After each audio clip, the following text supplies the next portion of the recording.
video, we're going to explore the power of words to create associations that both attract and energize people on the one hand, and create concern and almost distress on the other hand, on both the political right and the political left in the U.S. How are people going to know that America is a great again? It's a subjective Because I'm going to tell them. We're going to win so much, you may even get tired of winning. And you'll say, please, please, it's too much winning. We can't take it anymore. Make a deal. Who pays for it? The government's going to pay for it, but we're going to save so much money on the other side. The unemployment numbers are pure fiction. I call that fake news, too. Yeah, I talked to the president prior to this, and he said, to quote him very clearly, they may have been phony in the past, but it's very real now. Please, everybody. Nobody has more respect for women than I do. Nobody. Nobody has more respect. Please, everybody. Last quarter, our gross domestic product, it was below zero. Who ever heard of this? Please, everybody. Why should you be surprised when half of them say they prefer socialism? Well, you should not be surprised. I agree to a certain extent. Look, capitalism is the best economic system I can think of, I think that anyone's ever thought of. But that doesn't mean that it's a religion and everything about it is good. Every American 18 of age of older who's a citizen in this country has the right to vote. What if they say the same thing about you, that you just want felons to vote because it will be better for you? Oh, come on. I mean, they could say the same thing, right? What I care about is living in a country where, decent people can live happy lives, actually. Take the word nationalist, for example. Donald Trump has decided to call himself a nationalist, openly. Somebody said, maybe he's a total nationalist, which I am in a true sense. I'm a nationalist, okay? I'm a nationalist.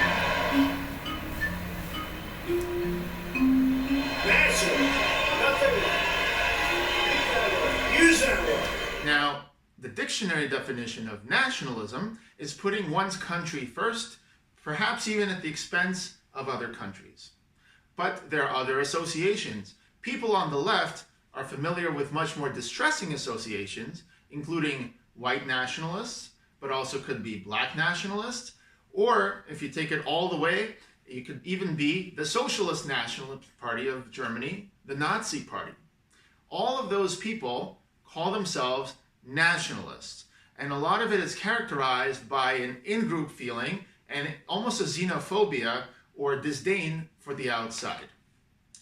So people on the left are rightly concerned about use of the word nationalism and will often bring up these connotations and these associations.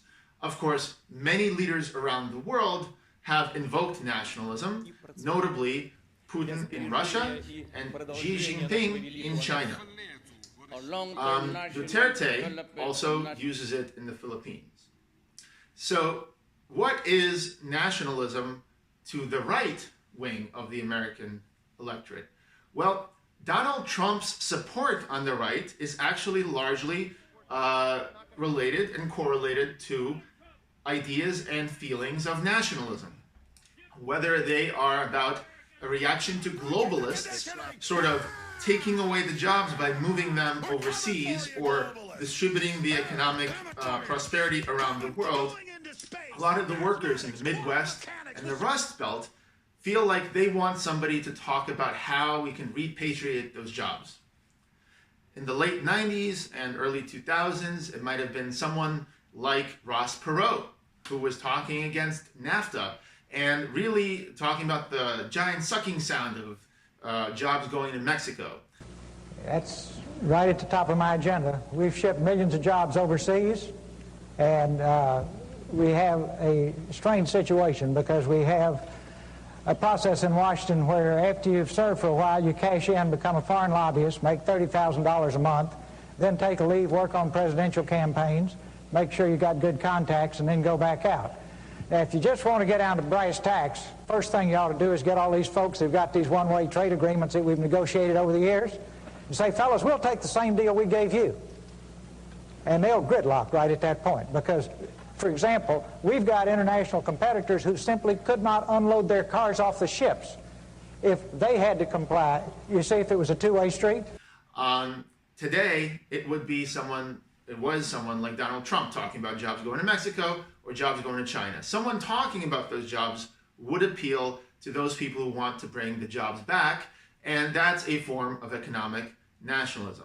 Our jobs are being taken. They're being shipped all over the world. They're going to Mexico. You saw what happened, Carrier. You saw what happened, Nabisco. You saw what happened, Ford. I mean, one after another. Thousands and thousands of companies are leaving. Corporate inversion, it's a disaster. They're leaving because taxes are too high and because we allow them to leave. And then they go in, as an example, Carrier. It goes to Mexico. I'm not buying Carrier. I buy lots of air conditioners. Carrier's a good product. I don't buy it anymore. Donald Trump's idea, again, he had these ideas way back in the 90s. You could hear it on this Oprah show, where he was talking about how our country is being run by stupid, stupid leaders who are basically giving everything away, giving away the farm to other countries, including with NATO, and supporting and protecting other countries on our dime. But he was also talking about a trade war and putting tariffs in place, which he went ahead and did. What would you do differently, Donald? I'd make our allies, forgetting about the enemies you can't talk to so easily, I'd make our allies pay their fair share.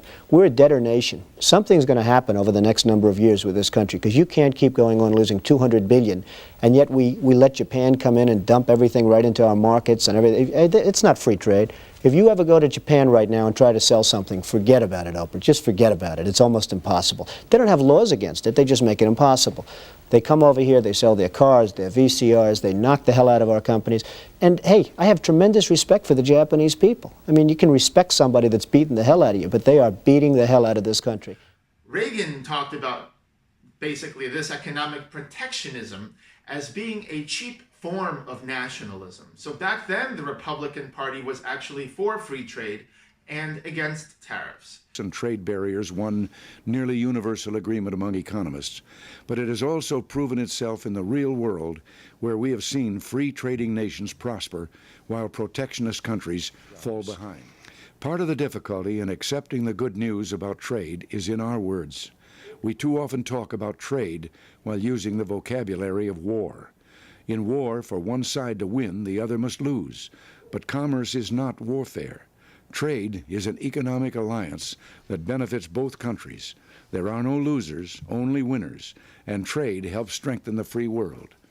Yet today, protectionism is being used by some American politicians as a cheap form of nationalism, a fig leaf for those unwilling to maintain America's military strength and who lack the resolve to stand up to real enemies, countries that would use violence against us or our allies.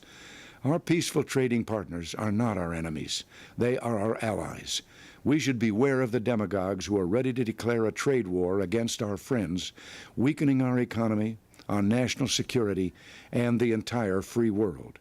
So one might say that it was actually less nationalist than the Democrats, who were actually the ones talking about illegal immigrants, in their words, illegal immigration coming in and taking the jobs of the American worker, as well as the free trade deals before Clinton were considered and viewed with suspicion. One of these areas is the problem of illegal immigration.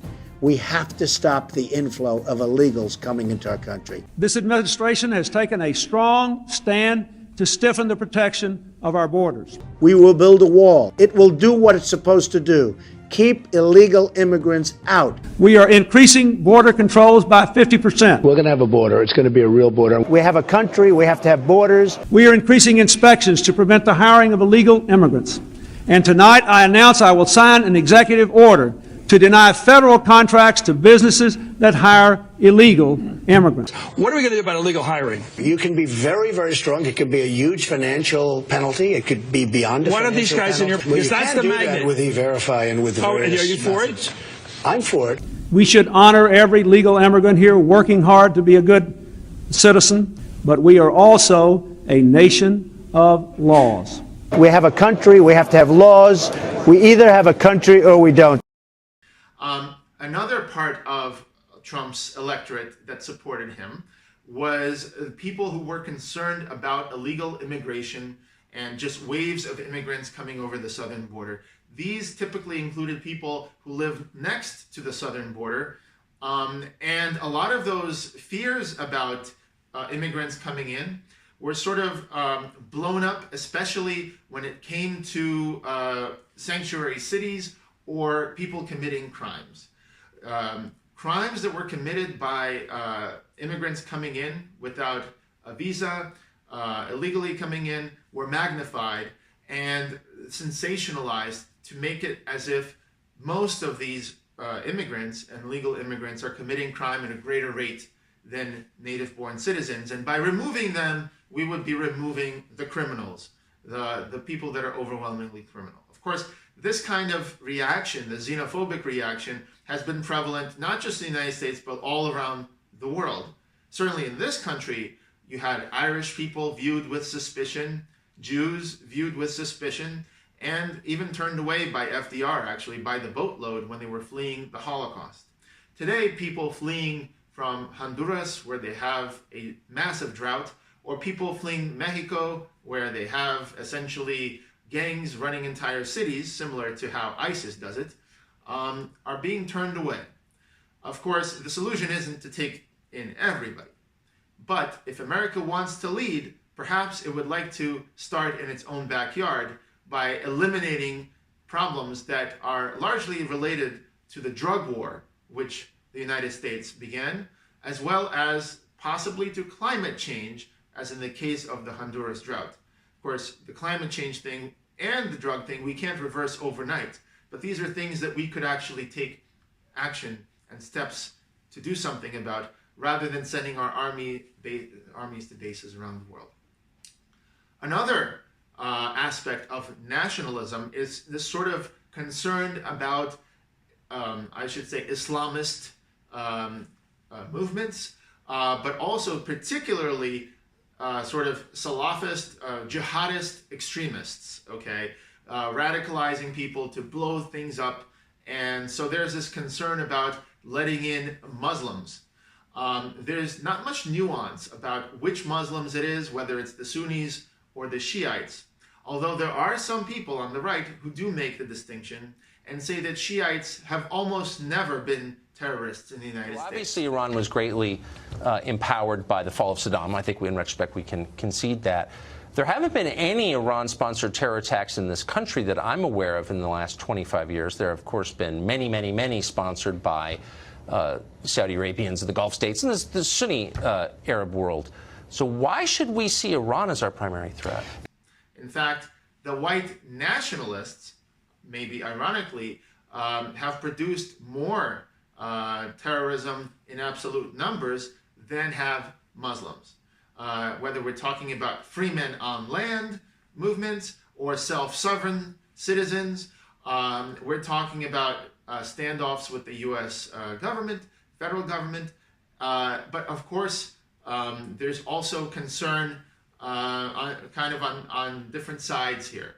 So people who are often consider themselves strict constitutionalists and often are very much in favor of states' rights and distrustful of the federal government as coming to take their guns would often be nationalists, often white nationalists.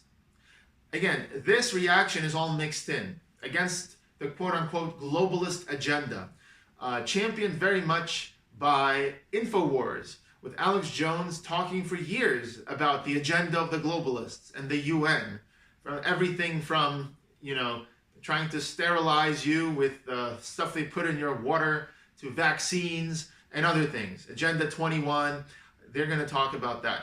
And so all this fed into the support for Trump, while at the same time, people on the left would take a word like nationalist and go ahead and tell you that the Nazis were nationalists, as well as many other movements that were very destructive.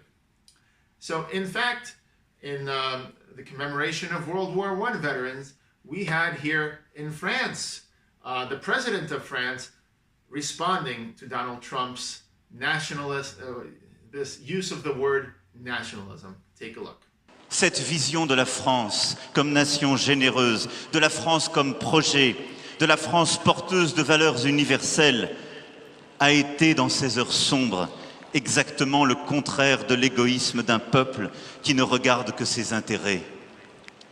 Car le patriotisme est l'exact contraire du nationalisme.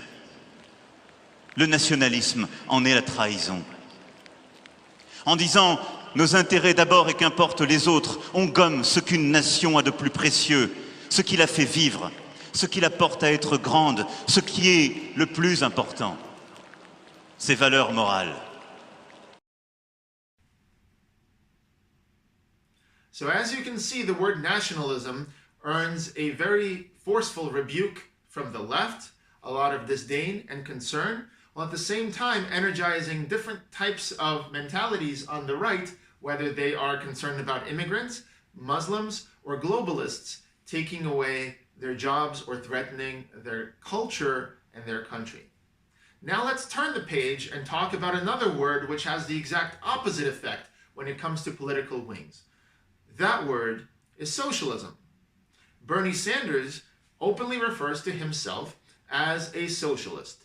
Now, he has made it clear that he considers himself a democratic socialist. And he says there is a huge difference between a socialist and a democratic socialist. Is enough. We need to unite and work together if we're all going to get through this. Sounds like socialism to me.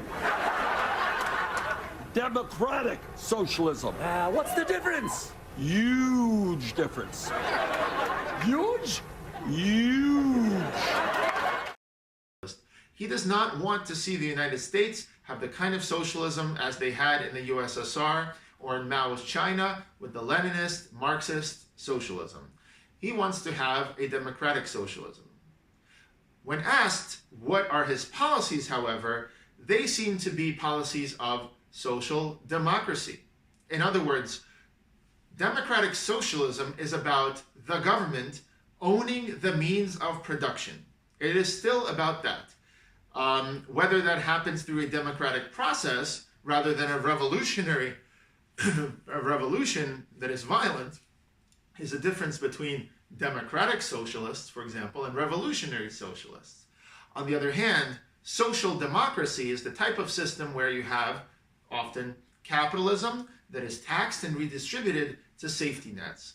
Pretty much every one of Bernie Sanders' policies, whether it is Medicare for all, free college tuition for all, or in general, just the idea of combating climate change, seem to be more along the lines of taxing and then using that money for public good, which is social democracy. I think in the last few days from the Trump campaign, which of course is already up and running, it's a fundraising email. It says Bernie Sanders announced he will be running for president in 2020 with a very simple platform: full-blown socialism, not partial socialism, full-blown socialism. You've called yourself a socialist for years. It's been a question, interestingly, I think on the campaign trail. Other candidates have said they're not socialists, they're capitalists. But there's this debate that has ensued about what does that mean. A lot of conservatives have pointed to Venezuela and said food shortages, increasing authoritarianism is what socialism means, and it's what Bernie Sanders wants. What is your definition of socialism? What's your model for it? I think that when we look at a modern, democratic, civilized society, you're looking at economic rights in addition to political freedoms. So right now we have a constitution, you have freedom of speech, freedom of religion, etc. I happen to believe that in the year 2019, with all of the wealth around us, we can create an economy which guarantees health care to all people as a human right, which guarantees education from childcare to higher education as a human right, which guarantees the right of people to have decent and affordable housing, which makes sure that you're living in a community where the water that you are drinking and the air that you are breathing is clean. Let me ask you this, economic rights as human rights. That's what I mean. And by the way, Chris, but how is that radical idea? Right, that's my question, right? So that what you're describing is the mixed economy, and there's a National Health Service in the UK. There are the United States has public housing. Right, we have public provisions of those goods. Is there something over and above that distinguishes your vision from a kind of welfare state mixed economy? Well, I should also add that in 1944, this is exactly what Franklin Delano Roosevelt talked about. He talked about jobs and health care and education as a human right to be guaranteed by the government. And what I'm talking about exists in many countries all over the world. You know, you go to countries in Scandinavia, college education is free. Every other major country on earth guarantees health care to all people as a right. Most countries have higher minimum wages than we do. So essentially what we are talking about is making sure that a vibrant democracy makes sure and guarantees that all of our people can have a decent standard of living and that we do not have this grotesque level of income and wealth inequality where 3 people end up owning more wealth than the bottom half of the country, where a handful of billionaires can spend hundreds of millions of dollars to buy elections. That's what the political revolution is about. That's what democratic socialism means to me. At the same time, energizes different mentalities on the left and creates this sort of panicked feeling on the right about where the US will be headed once we print trillions of dollars to finance all these policies, or possibly tax the rich. So let me return to the Venezuela case because it has been so used by conservatives in the U.S. On exactly this. You've been critical of the Maduro regime. I think also critical of some of the steps taken by the Trump administration, sort of ratcheting up pressure. But what is the Bernie Sanders theory of the case for why Venezuela is the way it is? What went wrong there in what was an avowedly socialist project? Oh, well, I mean, that's a long story that I don't think we have the time to get into. The United States sort of has this neoliberal tradition, but I should not call it neoliberal. There was this sort of pro-business tradition, which was very much challenged by both the Republican and Democratic presidents in the 50s. FDR, the populist, very well-received president who had 4 years, elected to 4 years, I should say, in the United States, was in fact someone who spent heavily and got the U.S. largely out of the Great Depression or its aftermath by building the interstate highway system, for example. But also, Eisenhower and other Republicans at the time supported things like strong safety nets, workers' unions even, and things like that. So it's sort of a sign of the times, but at the same time, the U.S. is very business friendly. Calvin Coolidge, Silent Cal, talked about how, the business of the United States is business, right? So there have been different mentalities. But certainly the U.S. has, since the rise of the Soviet Union and China, has been engaged in this sort of Cold War with them, a mentality that still exists. And in this Cold War mentality, the establishment, which is both the Congress, with the military-industrial complex as well as the media, is very much still in the mentality that socialism is sort of this enemy from the East, from the USSR, and we have defeated it. So sometimes that leads to sort of consequences for the whole world. And I can go into that with foreign policy. Just a small aside, the United States, let's say, goes to fight in Vietnam and gets driven back eventually by the Viet Cong with the backing of the Soviet Union, right, in Hanoi. At the same time, afterwards, in Afghanistan, they lay a trap the other way, with Operation Cyclone, where they basically almost draw the Soviets into making a secular government in Afghanistan, and then support the Mujahideen and help fund and arm the Mujahideen, these radical Islamic fighters, Reagan did, against the Soviets. In the end of the day, the Mujahideen drove the Soviets back, creating a sort of Vietnam for them. But for the last 15 years, the United States has been in Afghanistan pretty much doing the same thing as the Soviets on our own dime, So we've been propping up our own secular government, including al-Maliki and others, in order to sort of fight the Taliban in this case, another group of Muslim radicalists. Not necessarily radicalists, depending on who you ask, right, in the country. The country seems to be have a large proportion of the population which is heavily Muslim and has a different sensibility and different idea about how to run society. Afghanistan has almost never really conceded defeat to any foreign power, including Peter the Great of Russia and many other conquests. So Afghanistan seems to be a place which the United States is about to leave, having spent 15 years and trillions of dollars essentially trying to do the same thing that the Soviets did. So we spent all this money arming radical extremists who, by the way, later gave rise to Al-Qaeda and attacked us. This is another thing about American foreign policy we're going to talk about. Anyway, so back to socialism. When Bernie Sanders says that he's a socialist, he is alarming a lot more people than if he had said simply, I'm a social democrat, folks. In the past, I have supported socialist positions. I've even praised certain socialist governments that I no longer do. But I really support social democrat positions. When he's asked about whether we can have supplemental health insurance on top of Medicare for all, the way you have Medicare Advantage today, he does not really talk about it. He simply says that the public provided health insurance will be much better. And that alarms some people in the American right. Many people in the American right are concerned about socialism, and they point to countries like Venezuela and refugees from this country, which talk about exactly the same kind of policies that in their country led to a devaluation of their currency, namely printing money to spend on social programs and then taxing people to recover that money. Now, the United States is in a unique position because the US dollar is used as a reserve currency around the world, and in fact is in high demand.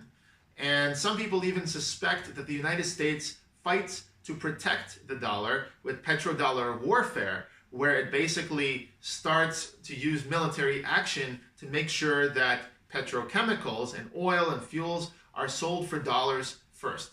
Of course, we can see how the United States has massive investments in the Middle East and has had until recently when it started fracking and extracting its own oil from its own shores.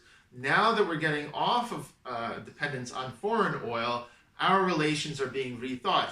But for the last maybe few decades, the US involvement in everything from Saudi Arabia to Iraq to Iran has been tinged with its interests. Its interests in what?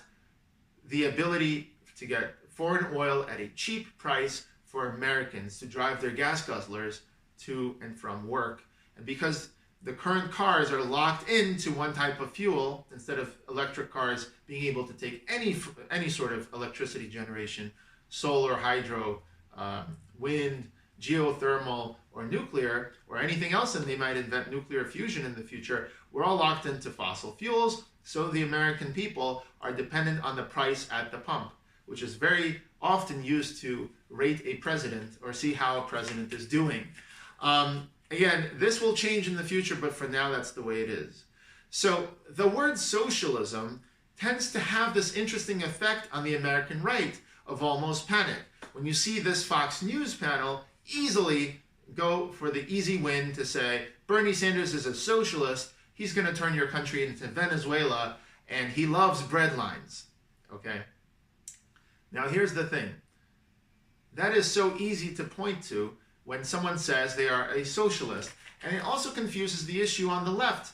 Like, for example, here's Chris Hayes asking Bernie Sanders how any of his policies are truly socialist.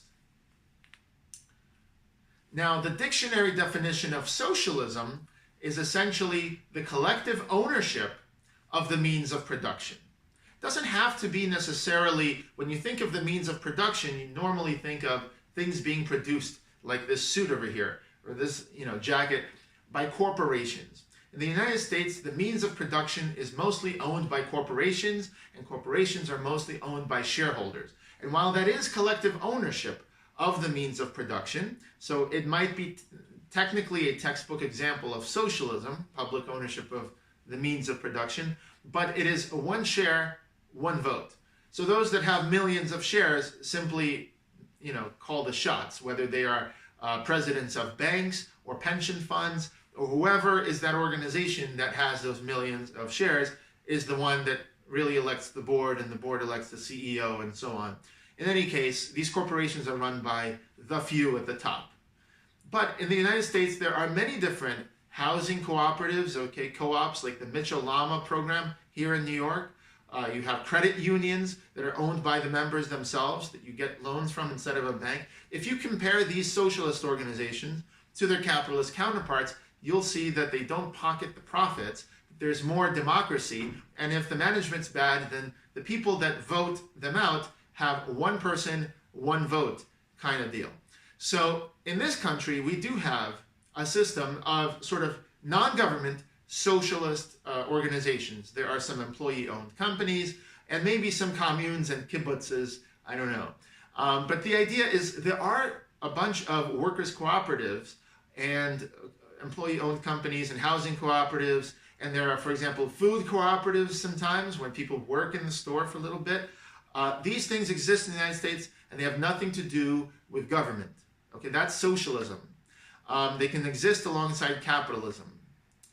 But what Americans typically think of when they think of socialism is not that. They think of the government essentially getting involved and taxing corporations and then redistributing the wealth to safety nets and public parks and different public goods.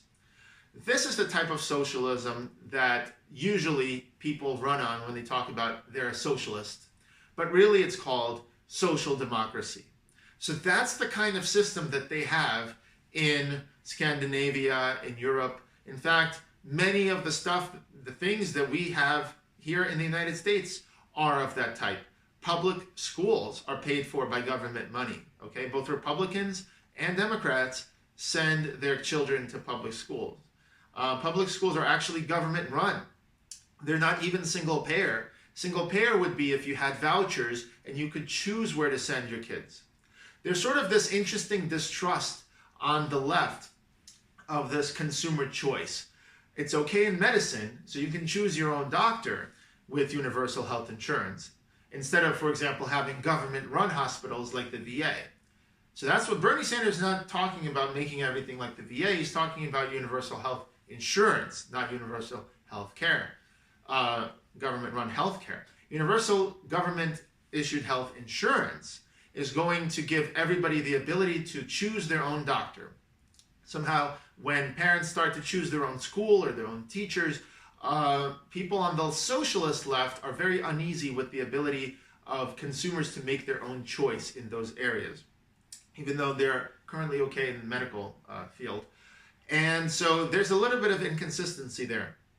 Of course, when you have competition between schools, then a school can't afford to just be failing. Because if it's failing, then another school can pop up, attract some investment, and compete and draw students away from this school. So rather than being rewarded with more money to try to rescue the school, instead the school faces stiff market competition, and that's what keeps schools from falling below a certain threshold. People on the left often say that, well, you can't really tell which school is better as a parent because you're not educated enough. A lot of times on the left, there's a mentality that you must respect the people, the elites, or possibly the college educated, or the people that have the understanding, who have went through years of training on a subject. There's not a lot being said about indoctrination or groupthink in a certain area, like later, is overturned by some other school of thought. It's mostly talking about, well, you have to have at least the education to make a decision, even for such a thing as your own child. Okay, so they would trust much more the administrators, even more than the teachers and the parents, day to day. People on the right, on the other hand, are completely the opposite and talking about individual responsibility. In the case of consumer choice, they actually trust the parent and they want the parent to choose where to send their kids. In fact, they would often want to have either homeschooling or some kind of religious component to the choice. If you want to send your kid to a religious school, people on the right would be very in favor of that consumer choice. So sort of an interesting thing where on the left, people are distrusted with their choice, the consumers are, and people on the right are understanding that consumer choice is what leads to competition and brings prices down. On the other hand, on the right, you have this sort of other distrust of people who are given money, where they're suddenly masters of their own time, and they might be able to take care of their kids, better family values, you might think, take care of their parents, right? Instead of sticking them in the nursing home and the kids in the public school, right? These are maybe things that paleo-conservatives like Tucker Carlson are concerned about, and he's talking about how maybe the government should be involved to prevent sort of unbridled laissez-faire capitalism from eating people's jobs. He's more concerned about the family values and the American family. At the same time, you could see the paleo-conservatives talk to the neoconservatives, the neocons, like Ben Shapiro, for example, about sort of the neocons are much more ideological about the free market, right? And so on the right, there's sort of this mistrust of people who receive money and welfare.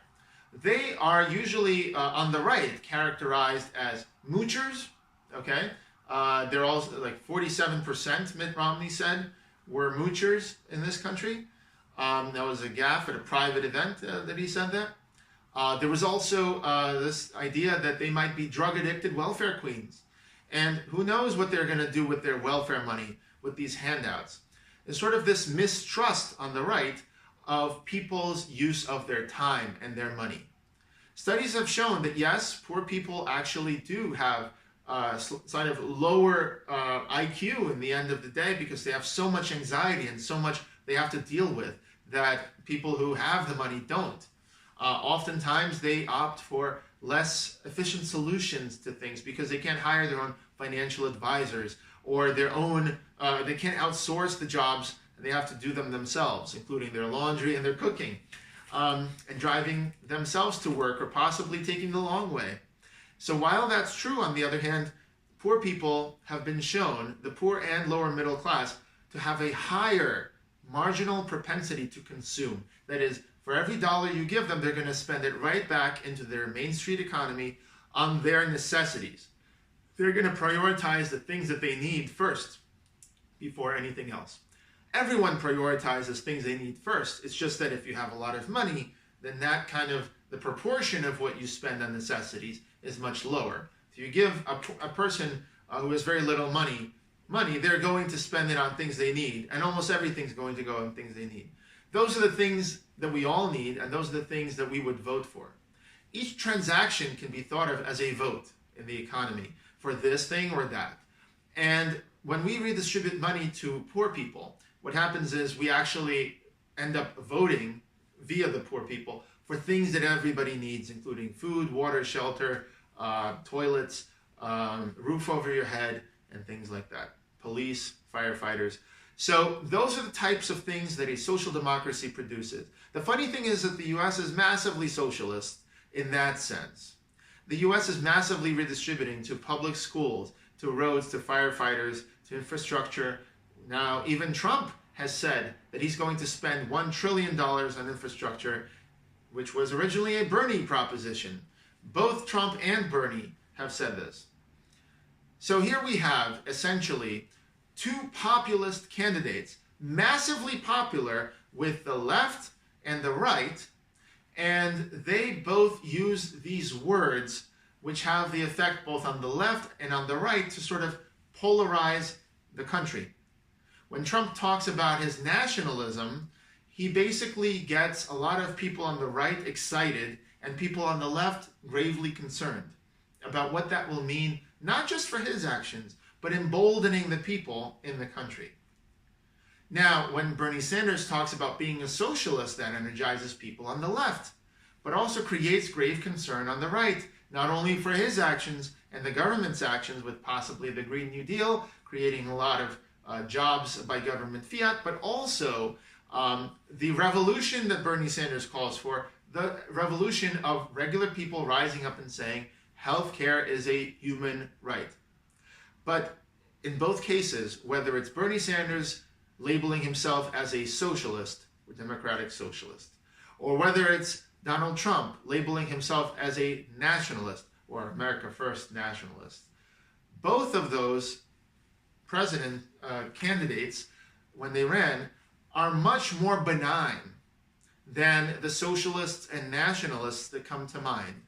We have to understand that here in America, that even though Trump does, in fact, have the same kind of populist streak as other presidents like Franklin Delano Roosevelt, who interned the Japanese during World War II, or turned away Jewish refugees who were fleeing the Holocaust. A populist president can get a lot of support from his base, while at the same time alarming the other side. One more thing. Socialism and nationalism have historically been at odds with one another. When you think of the communists in the USSR, or you think of communists around the world, and you think of the Internationale, which is the anthem,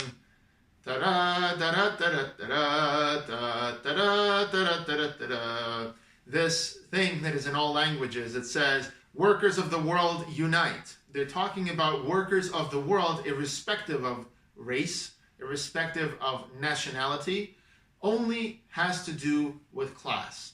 So socialism divides people based on class. And Karl Marx and Lenin also, based on his ideas, and Mao talked about the war between the classes, the class struggle. And that is what Marxists and socialists focus on.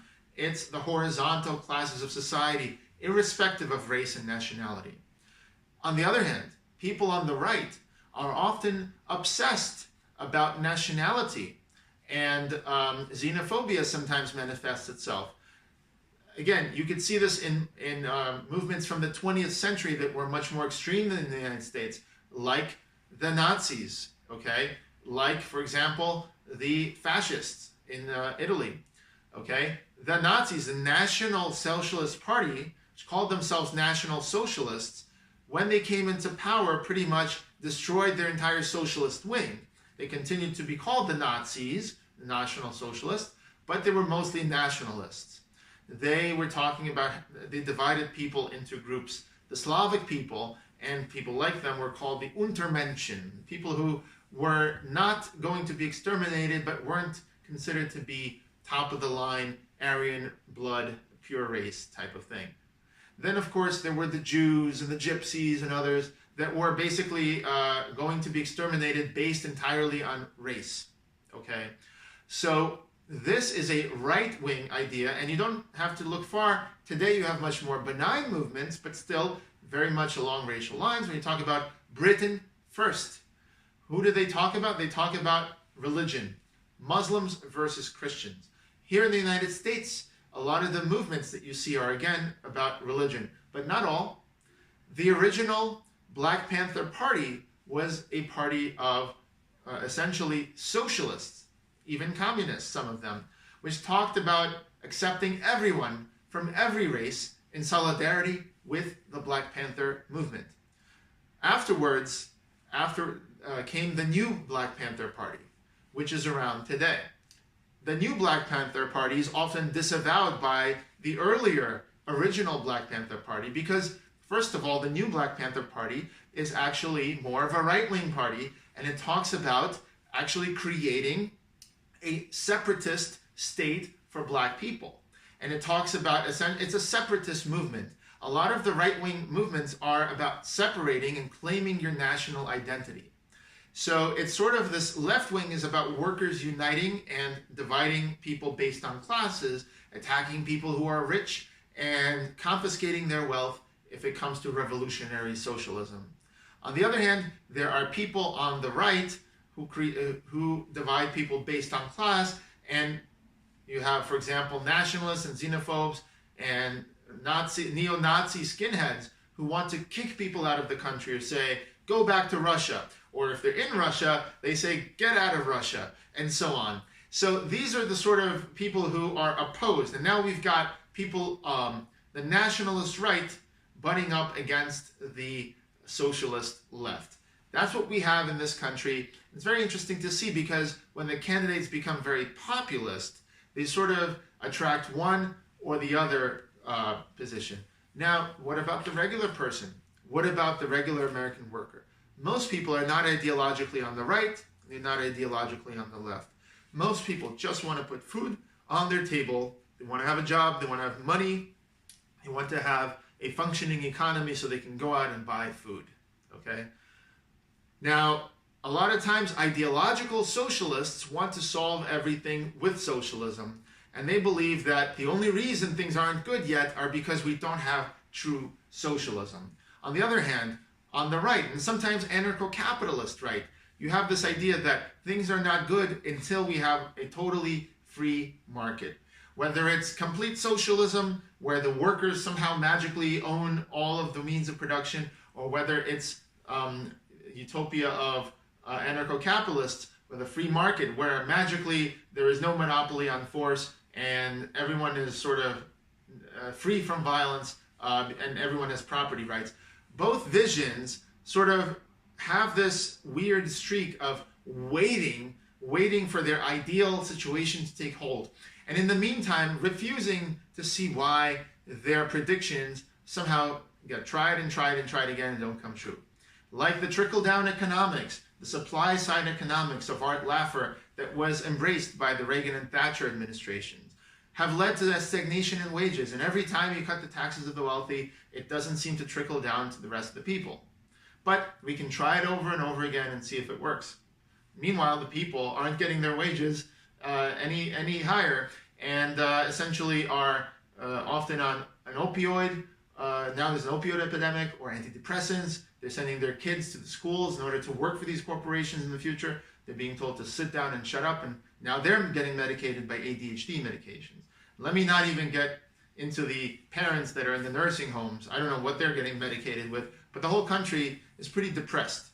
And that's the America of today, okay? We talked about the USSR and how they tried socialism, and in other places, socialism seems to have collapsed for one reason or another. Again, people used to drink vodka, just like we had the opioid epidemic here. And so this idea of pushing an ideology, whether it's trickle-down supply-side economics, or whether it's a socialist sort of central planning way of running everything, the whole economy, perhaps there are other solutions. In other videos, I'm going to talk about how the left, how neither capitalism nor socialism contains all the solutions to helping regular people, especially when we get automation and outsourcing around the world. We need social democracy. We need universal basic income. We need freeing up of the patent regime and intellectual property so anyone can contribute. We need open source, science, and other movements in order to propel us ahead. That's for other videos, but for now, that's the power of words. And whether it's make America great again, the nationalist feeling, or brothers and sisters, let's make sure the country works for all of us, not just the top 1%. Both of these are populist messages that can energize the left and the right. They can attract people from both sides. They can help workers, and they have this message of hope for the people. But at the end of the day, there's also a concern on the other side of where it's going to lead. Thank you very much. See you next time.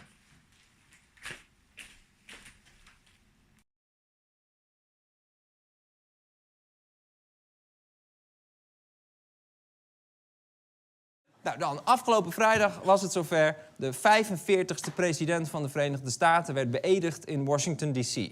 Donald J. Trump. Hij had een duidelijke boodschap voor de rest van de wereld. Ik neuk jullie allemaal de moeder. Nou ja, hij zei het in iets andere woorden. From this day forward, it's going to be only America first. America first. Ja, en omdat wij ook wel inzien dat we hem beter te vriend kunnen houden, stellen wij ons landje even aan hem voor op een manier die hem wellicht het meest zal aanspreken. This is a message from the government of the Netherlands. Dear Mr. President, welcome to this introduction video about the Netherlands. It's gonna be a great video. It's gonna be absolutely fantastic. Our founding father was William of Orange, who fought against the Spanish, total scumbags. They fought against us for 80 years, but they couldn't beat us. Couldn't do it. Total losers. They're all dead now, by the way. We speak Dutch. It's the best language in Europe. We've got all the best words. All the other languages failed. Danish, total disaster. German is not even a real language. It's fake. It's a fake language. We've got Pony Park Slagharen, which has got to be the best pony park in the world. It's true. They're the best ponies. They are. You can ride them. You can date them. You can grab them by the pony. It's fantastic. This is the Afsluitdijk. It's a great, great wall that we built to protect us from all the water from Mexico. In fact, we built an entire ocean, okay? An entire ocean between us and Mexico. Nobody builds oceans better than we do. This ocean, it is so big, you can even see it from the moon. And we made the Mexicans pay for it. It's true. You've got the Trump Towers. We've got Lee Towers. You would have loved to sing at your inauguration. Amazing, of course. Gotta love it. We've got Maduro Dam, which is the greatest miniature town in the world. It's great. Well, it's tiny, but it's great. And the squares, they're so small, you don't even need many people to fill them. It's great. This is Gerry Eickhoff. In December, we've got this scandalous tradition of Black Pete. It's the most offensive, the most racist thing you've ever seen. You'll love it. It's great. We also have a disabled politician for you to make fun of. Her name is Jette Kleinsma. She's from the Ministry of Silly Walks. You can do a great impersonation of her. Can't wait to see it. People tell us, very important people, they tell us we've got the best tax evasion system God ever created. It's just unbelievable. You should tell your sons to put all their businesses here. You'll pay no taxes at all. Zero. It's ridiculous. And last but not least, we've got a great, great, great dependency on the United States. It's huge. If you screw NATO, you're gonna make our problems great again. They're gonna be huge. They're gonna be enormous. It's true. Please don't. We totally understand. It's going to be America first. But can we just say the Netherlands second? Is that okay? Thank you for watching and best wishes. We've got the best wishes in the Netherlands. They're great. It's true.